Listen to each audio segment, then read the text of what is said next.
Hi, it's Joe McClung from FloodGate Medical. Today, let's discuss what to do with that dreaded downtime between interviews. In a perfect world, you'd sail through the interview process in a matter of a few weeks, landing that dream job faster than a politician can change their promise after Election Day.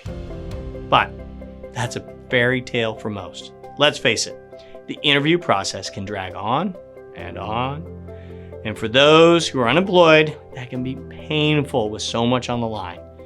But as the Serenity Prayer reminds us, let's focus on those things we can control. And believe it or not, there are things you can do during this time to move the needle forward on your job search with this particular role you're patiently waiting for.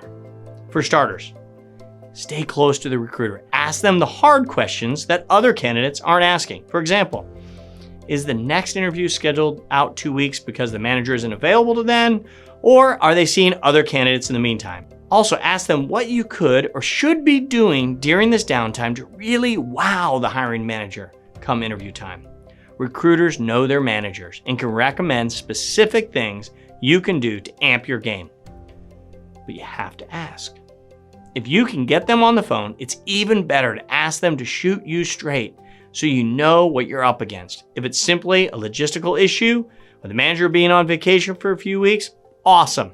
But if they spill the beans that there are a few others they're looking at first, well, then you need to know that so you can double down on your due diligence and prep. See what I mean? Next, take advantage of the offline time. Think about what kinds of things you can do beyond just researching the company and products online. Dig deeper.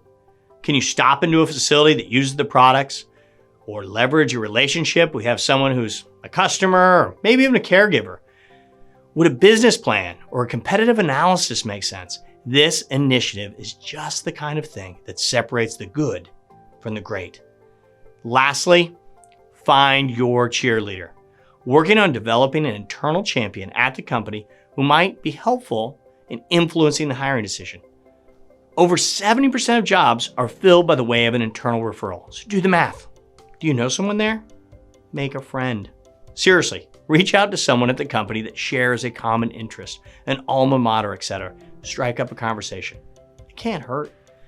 Your intro would sound something like this. Hey Mike, we've never met, but I want to reach out to you because I'm interviewing for the X position in this city. I'm really excited about it. I noticed that we were both, insert your shared interest here, and was wondering if I could ask you a few questions. A few tips if you do this. First, make sure your recruiter approves first. Ask them up front if they think it's a good idea. Second, choose someone who's got some tenure. A newbie won't carry as much weight. Downtime in between interviews doesn't have to be unproductive. So make good use of these tips and use your downtime to make sure your star goes up.